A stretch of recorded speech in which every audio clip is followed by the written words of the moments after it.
Hey guys, Caleb here at Sober Souls. Yo, It's yo. Saturday, May 30th. You got Sam over here. Yo, yo, what's going on, guys? Got Andrew behind the scenes.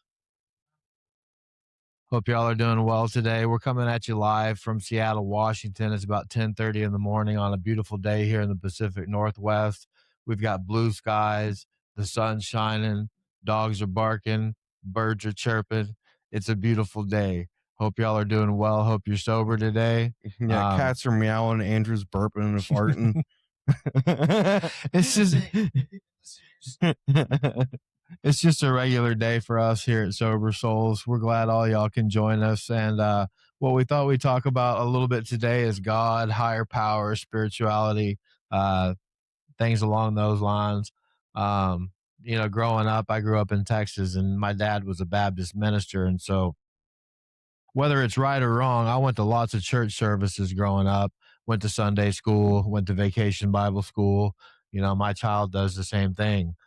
She's actually going to my mom's in about 4 weeks, and she'll be doing 2 or 3 vacation Bible schools in Ohio. So, not saying Christianity is the only way, not saying it's right or wrong, just saying that's my experience, what I grew up with. My Yeah. dad's now an anesthesiologist. He got out of preaching 20 years ago, but he instilled a belief in me, um, so that I had something to know that I didn't have to be alone, that I didn't have to go through life completely on my own, to know that there's something out there that's looking over me, to know that there's a higher power that loves and cares about me. You know, if you don't believe in God, that's okay because God believes in you. Mm-hmm. Um, so yeah, along those lines, God, there's been talk about God's, since, the beginning of time. Nobody knows exactly who or what God is. He, she, it, whatever. For me, I just know that there's something out there that when I'm doing what I'm supposed to be doing and I'm going about my daily life and I'm living clean and sober, it's like that still small voice that I hear that directs me throughout the course of my day. And if I wake up in the morning and say a prayer like I normally do, I ask God to direct my thinking and to lead and guide me through one more day, 24 more hours clean and sober. That's me asking something that's me asking for something from something that I can't see, that I have faith that there's something that's hearing my prayers and in a strange way answering my prayers. And you got to be careful what you pray for. You got to be careful what you wish for. You just might get it all. And in my experience, I wake up in the morning, say my prayers, go throughout my day, and I don't have to think about a whole lot about what I'm going to do. I just try to do the next right thing. Trust God, clean house, work with others. That's what's been instilled in me. And at this point in time, I want to turn it over to Sam. I want to know what you're thinking. Yeah. Um, God, spirituality. For me, I saw this video, this YouTube short with the manager from ACDC, and something that really stuck with me is he said, God is the shape of the invisible force that transcends all states of consciousness, whether it's dead or alive, when you throw a blanket over it. That's God. We can't see, hear, touch, smell, feel God, but God is there. He's that invisible force. Whether God is a frequency or God is someone up in the clouds or a Buddhist monk, whatever it is, God is real, in my opinion. Because this everything in this world is vibrating at a certain residual frequency. That's why it's called the vibe. Mhm. And if you can vibe with people because you're vibing at that frequency. And I believe that since everything has a frequency, that God has a frequency. So there is a God consciousness frequency. And for consciousness, there only is one consciousness. Like, we're sitting here, me and you, but we appear to be separate when in reality we are one with one consciousness. And for me, it's I also grew up going to church. I went to Mars Hill Church in Ballard before it got disbanded for the pastor taking the money from communion and putting it towards his own book publishings, um, and was abusing the women in the church. So it was kind of like a cult. But um, I Not a good church yeah, experience. no, but I keep my opinion of God and spirituality and religion very open. I'm not really ascribing to one thing because there's also a belief called omnism, which is that there is no singularity thing that transcends all states of consciousness, but the truth lies. The truth lies within all that transcends all states of consciousness. So I'm not going to say one thing is right and one thing isn't. I think there's lots of little bits of truth in everything. Um, Kind of like what Sam was talking about with hearing. I mean, he's right. We can't always hear, see, smell, taste, that which is God. But I do believe that we can. I do believe that God speaks to us. I do believe that He's that still small voice. When I'm doing what I'm supposed to be doing, and my path is God directed. I do feel like I can sometimes tap into what Sam was talking about, tap into that resource, that spirit, that energy, right? that That vibe, frequency. that frequency that he was talking about.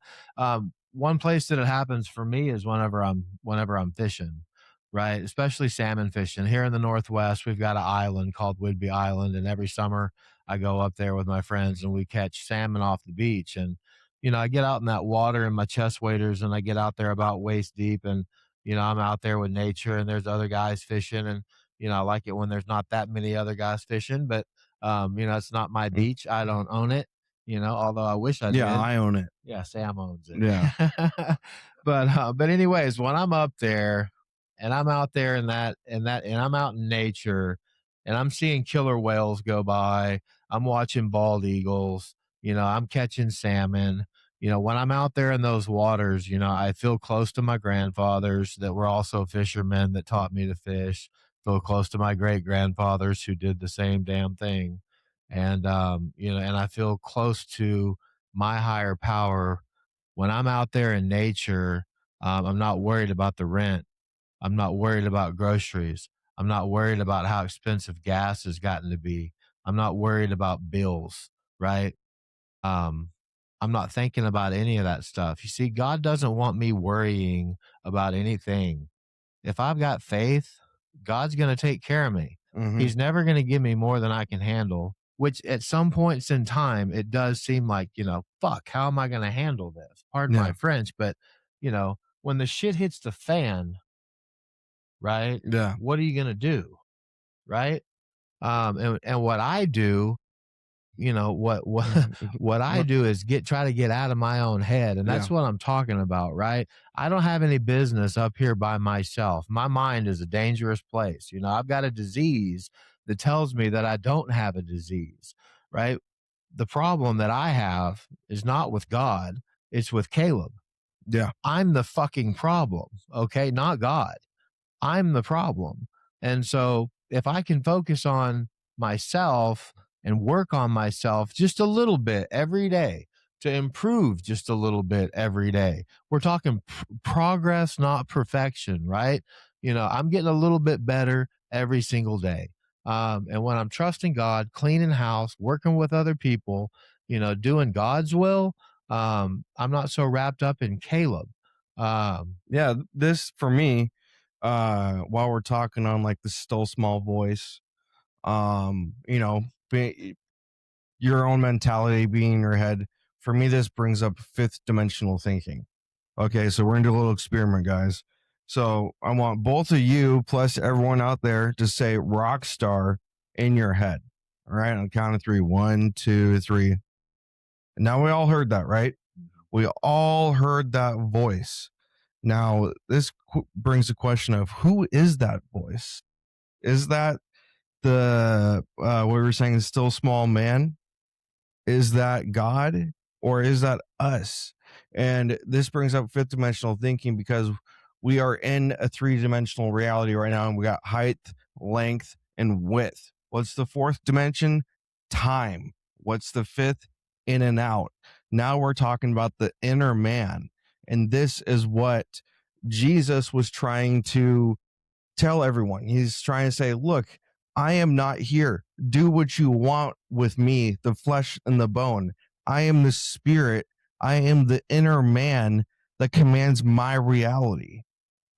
And for me, it's like thinking about this is that once you're able to use that still small voice, the inner man, the observer of your thoughts, you're able to use that and recognize that your body is a vessel for your spirit, and you're able to fine tune that vessel because you're not getting wrapped up in all the thoughts and emotions that were fused with your thoughts or in your own inner self.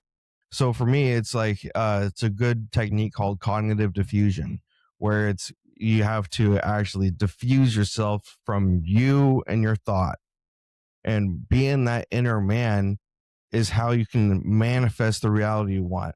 That's how you can talk to God. That's how you can use that to pray, command reality. And it's that inner voice, it came from somewhere else that isn't here in this reality. Yeah, they say, they say prayer is that when we're talking to God, right? Prayer Yeah. and meditation will be when we're listening. And, after almost 15 years of being sober, I can tell you all that I still am no good at meditation. Yeah. That's It's easier said than it's a done. lot easier said than done. I would almost say Andrew is right. Whenever Yeah. I'm fishing, that's a pretty close form of meditation. Because like I told you guys, I'm not thinking about all the responsibilities that I have, especially as a single father of a 10-year-old daughter. I'm not worried about all that stuff whenever I'm out there. And so that is close to meditation. And, my mind is a lot quieter. There's a book that a lady wrote. It's called An Unquiet Mind, Dr. K. And what she's talking about is bipolar disorder, which we've touched on that a little bit in previous episodes. And I don't want to go down that rabbit hole right now. But back to the God thing, and it's not just when I'm fishing. It's when I'm on a road trip. It's when I'm outside is when I feel the closest to God. I like being outside.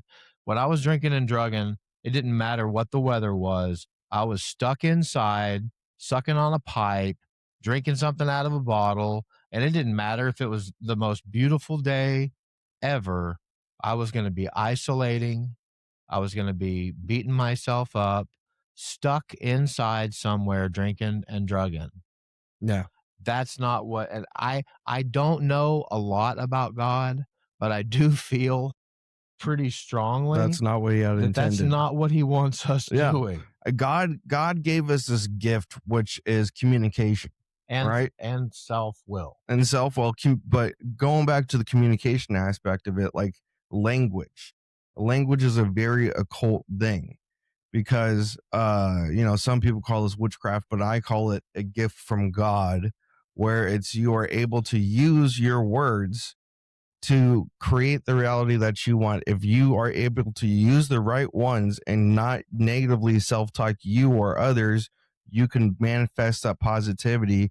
Because going back to basic physics, what's Newton's third law? With every reaction, there's an equal or opposite reaction, which some people can call karma. It's physics, science, or it's manifestation. If you're able to use that verbal energy to command something in reality, there is an equal or opposite reaction. There is karma. There is a universal energetic spirit there to help us with our reality, and that is a gift from God.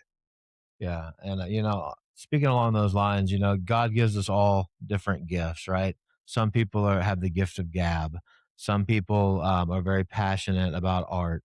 Some people are, really good at mechanics or, chemistry or mathematics. Some people know how to teach. Some people know how to cook. I mean, there's so many different things that God has blessed different people with in different places all over the world. I think some of what Sam's talking about, he was talking about, the words that we say, and since the beginning of time, man has wondered, what do I say? What do I say to God? My a good friend of mine about 37 years ago, when he quit drinking and doing cocaine, he was sitting in his apartment, high as a giraffe's ass, and looked up at the ceiling and said, "God, is this all there is?" And a couple days later, he totaled his car. He was drunk. He was high. He was in a blackout. The police did not come. He didn't get in that much trouble, but he did lose his job. So, back to the alcoholism and stuff like that. Take a break from the God issue just for a minute. On that issue, the definition of alcoholic drug addict: if when you drink or use, you have um, if when you drink or use, you have a little amount of control over the amount that you take, or if when you honestly want to stop, you might be an alcoholic or a drug addict. I wish it said you are. That word might, Yeah. Yeah. There's no question in my mind that I'm an alcoholic or a drug addict, because when I take a drink or I do a drug, it sets off a phenomenon of craving in my mind, and there's not enough out there. One is too many, a thousand is not enough. And if I start that ball rolling, that ball is going to roll like a snowball going down a hill. It's going to pick up mass, it's going to pick up weight, it's going to pick up speed. And at the end of that, when it comes crashing down into the forest, it's going to melt and turn into water, right? Yeah. But if I don't start that ball rolling, that's the best way to get through the day, to Yeah. not start. Because once we start, we can't stop. And so, some 14 and a half years ago, I took my last drink, did my last hit of cocaine, because I knew that if I didn't change, if I didn't stop, I was going to die. I was 100 pounds. Today I weigh 280. So 15 years ago, I was 180. I've gained 100 pounds in sobriety. I'm a little overweight, and I'm Yeah. okay with that. Yeah. I'd rather be a little overweight and sober and sane than be thin as a rail and be batshit fucking crazy. Amen to that. I can contest to that. When I was in peak addiction, I was 175 pounds, and you're what, like 6'3", 6'4". I'm 6'2", 6'3". We're big guys, but being 180, 175 pounds is not healthy. And for me, it's like I'm around three something, and Yeah. I'm a big guy now. But then something that you just said that stuck with me was the wording of what it says is that you might be an alcoholic or a drug addict, and how it should be you are an alcoholic or a drug addict, because this bring was wanting me to bring back what I was talking about, language, verbal energy. The reason why it's called spelling is because you're casting a spell for your reality. Life is magical. And, this is why I feel like for us, God put us through all of this hell so that we could be here today to help people and to understand how the world operates and to help enlighten people spiritually. Yeah, I agree. I think we're here to help each other. I really do. In a world so torn with war and everything else that's going on, um, I think that kindness is something that we don't see here in 2026, No. that we saw, even as recently for me as the 90s. Um, People just, everybody's so focused on themselves and so Yeah. wrapped up in themselves.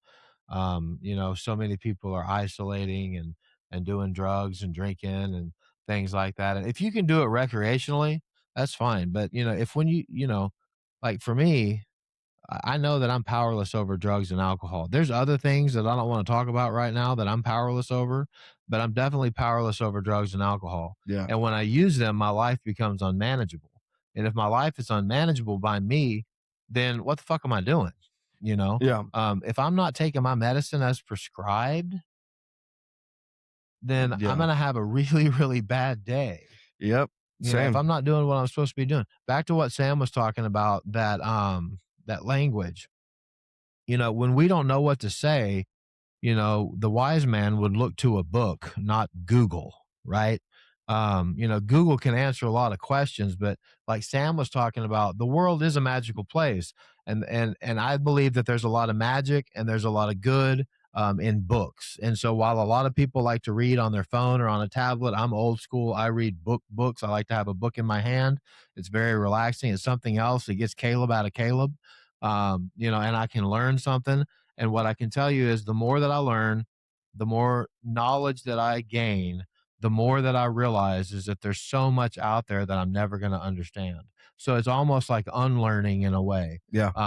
But that language he was talking about, when we don't know what to say, Christians would look to the Bible, you know, other religions would look to the Tao or would look to the Quran, right? And I don't know that any one is right or any other is wrong. I believe that they're all right. I Yeah. don't think there's just one path to heaven. I don't think that, something else, I'll talk about is, I know what the Bible says about suicide, that I have to disagree. Yeah.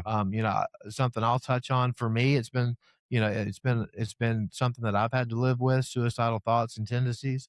6 months ago, I lost my aunt to suicide, my mother's sister. At the beginning of COVID, I lost a young cousin, a first cousin to suicide. I've been suicidal myself, but I Same. don't believe that if you do that, that you're going to be like, you're going to hell. I'm sorry, I just don't believe that. If you're in that much pain and you're suffering that hard, and what you need is relief, and you can't escape your mind. I mean, since the beginning of time, there's been people commit suicide. Hmm. Without staying clean and sober and properly medicated. I'm suicidal, to be honest. Same. And so it's key, it's crutch, it's part of my daily grind, taking my medications. Yeah. And I don't argue. I am not a doctor. I'm not a psychiatrist. I'm not a psychologist. I don't have any degrees. I have a ninth grade education. But I know that what what works for me, and it may not work for you. And some people say that if you're taking mood and mind altering, medications, that you're not sober. Fuck that. That's the kind of shit that kills people. And I've seen it in my life for 25, 30 years now. I've Hmm. watched people struggle with, trying to stay clean and sober. And we don't always have the words, Yeah. right? Um, you know, Sam, what do you think? Uh, what I'm thinking about right now is how you were talking about beliefs. And this makes me think like the world that we live in is insane because all of this capitalistic reality where we're slaves to the dollar bill and all that, where there's monetization, greed, it's all about consumption, consume, consume, consume. All of this started with one thought, and one thought and one belief is what snowballed this reality and evolution. And that's why for me, I think that the belief in something is what makes it real. It may not be real before, but once you believe, you make it real because that's how this reality was formed, was W- just by believing something can happen. And once you get to that point to where you can believe, you start to get just a little bit of hope, right? And hope is something that I did not have anything at all when I was drinking and drugging. I had no hope. And today, along with faith, along with belief, like what Sam Mhm. was talking about, comes comes just a little bit of hope.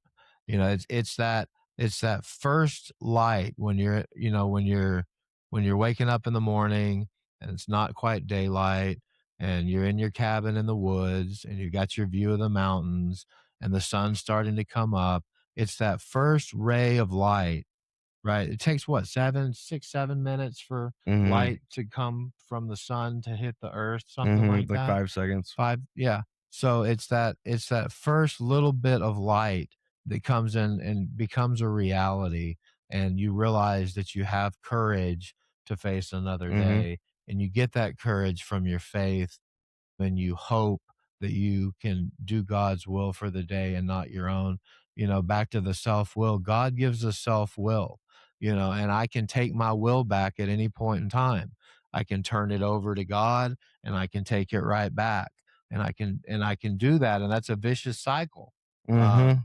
So Mhm. turning it over, trying to get out of my head, to stay out of my way. I stay busy. Sam and Andrew and I as well. We all love sports.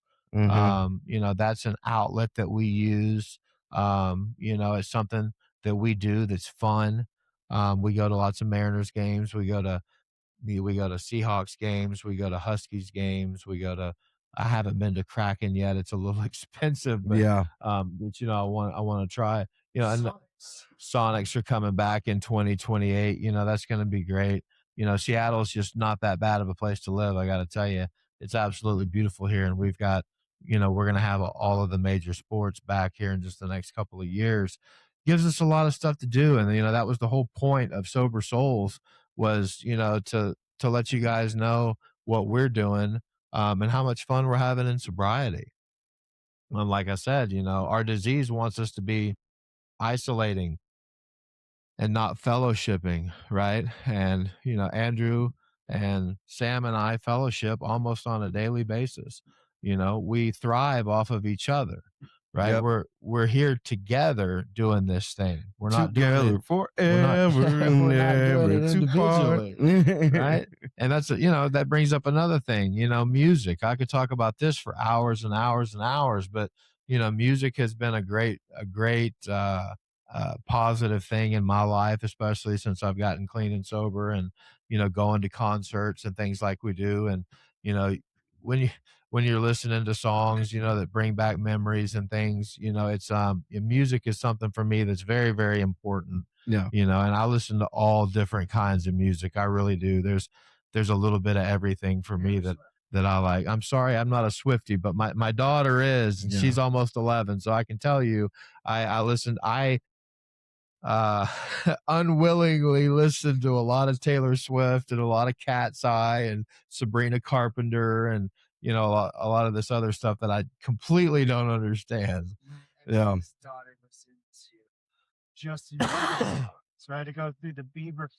Mhm. And Yeah. this kind of brings up something too. Like music is very spiritual. Like music is something that is meant to touch the soul and to be a creative outlet for the soul to tell stories and to communicate how you feel. And it's been that way since the beginning of time. And for me, music was a huge part of my life. I play guitar, bass, a little bit of piano, a little bit of drums, a little bit of everything. I used to sing, rap, whatever. Hey, you guys don't want to hear me sing. I used to have I used to have two recording studios in downtown Seattle, and I was uh buying in to own half a record label. I lost it all the drugs, but um, you know, going back to the spiritual part of it is that for me it didn't work because my soul was corrupted by drugs and alcohol, and we can talk all this, all we want about God and higher powers and spirituality, but none of it matters unless we're sober and not spiritually corrupted, right? Yeah, our soul is what goes on, right? Yeah. Like nobody knows what happens when we die. Nobody's ever died and came back and told us. Now, people have overdosed and said that they've had, bright light, white light experience, whatnot. For myself, I've had several of those. And it was usually tied in with the bipolar, and it was not just drugs and alcohol, but it was sheer mania, which mania builds, and then you go into freaking psychosis, and then you're really scared. Yep. Yep. That's not a good place to be. It's not a good idea for people with mental disorders to do drugs and alcohol. But God knows I did them for years and years and years. Trying to quiet the voices in my own Yeah. mind is typically what I was trying to do, because the noise had gotten to be so loud, that I was, believe it or not, I've been homeless many times, in my, younger in life. I haven't been homeless now for about 15 or 20 years, but when I was in my addiction, there were many times that I was homeless. And now I see the homeless people, and I really feel for them, and I thank God that that's not me anymore, because I've been there, done that, bought the T-shirt, you Mhm. know. Living in cars or on people's couches, or on a not having a key, not having a home, not having a bed, living on a bus or an airplane or wherever you're at, and whatever you got with you, and that's all that you've got. There's been many times in my life that all I had was a backpack and a couple dollar bills, but I've had a hell of a journey. Life's a journey, not a destination, and it's been a hell of a journey. And years ago, I had a friend that was speaking, and in front of a crowd of people, and he singled me out, and he said, "Caleb, if I could tell you how to do this sober life," he said, "I wouldn't do it." He said, "Because I wouldn't want to impede on your journey." Um, and I took that to heart, and it's been quite a journey.